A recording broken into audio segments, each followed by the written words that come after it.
করেছে তাপমাত্রা।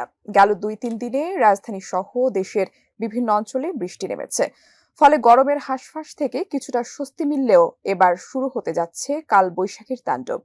সেই সাথে তাণ্ডব চালাবে বজ্রপাত ও শিলাবৃষ্টি। তাহলে কি গরমের মতো ঝড় বৃষ্টিতেও রেকর্ড করতে যাচ্ছে বাংলাদেশ, জানাচ্ছেন এসআইরাজ।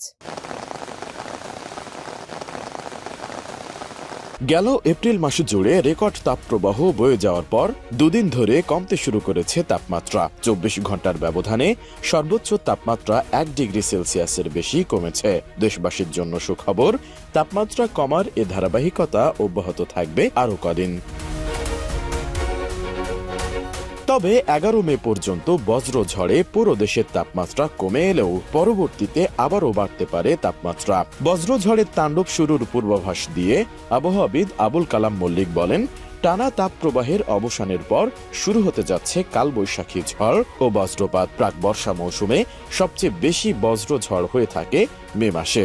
এপ্রিলে যেখানে গড়ে ৮টি বজ্রঝড় হওয়ার কথা, সেখানে মে মাসে গড়ে ১৩টি ঝড় হওয়ার কথা রয়েছে। তবে কখনো কম বা কখনো বেশি হতে পারে।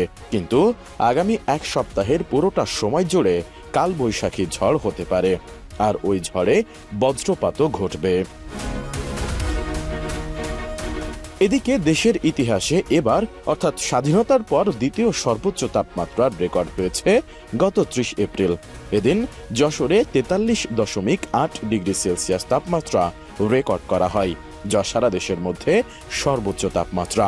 বিশেষজ্ঞরা বলছেন, এল নিনোর প্রভাবে হয়তো বিশ্বজুড়ে জলবায়ুর এই বিরূপ আচরণ। অন্যদিকে দেশের বজ্রপাত নিয়ে দীর্ঘদিন ধরে গবেষণা করছেন আবহাওয়া অধিদপ্তরের সাবেক পরিচালক সমরেন্দু কর্মকার। বজ্রপাত কোন সময় বা কোন দিক থেকে প্রবাহিত হয় এমন প্রশ্নের জবাবে তিনি বলেন, ডিজাইন, এলিগেন্স, বিউটি, সেরা পণ্য সবার জন্য জেভিকো। বজ্রমেঘ বাতাসে ভর করে প্রবাহিত হয়, তাই বাতাসের গতিবেগ যত থাকে তত বেগেই বজ্রমেঘগুলো প্রবাহিত হতে থাকে। সাধারণত দেশের বাইরে থেকে বজ্রমেঘগুলো প্রবেশ করে, আর এক প্রান্ত থেকে আরেক প্রান্ত যেতে প্রায় ১০ থেকে ১২ ঘন্টা সময় নিয়ে থাকে।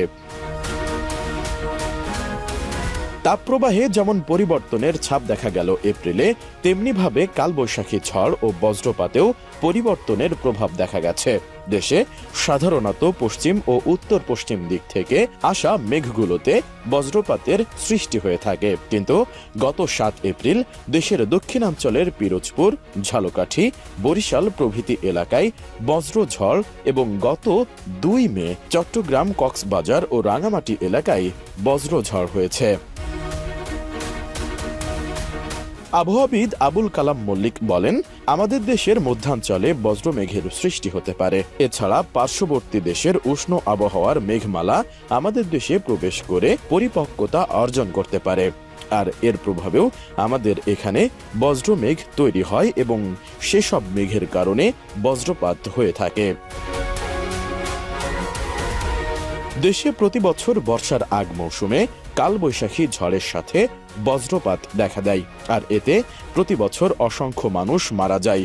এজন্য ২০১৬ সাল থেকে বজ্রপাতকে দুর্যোগ হিসেবে ঘোষণা করা হয়।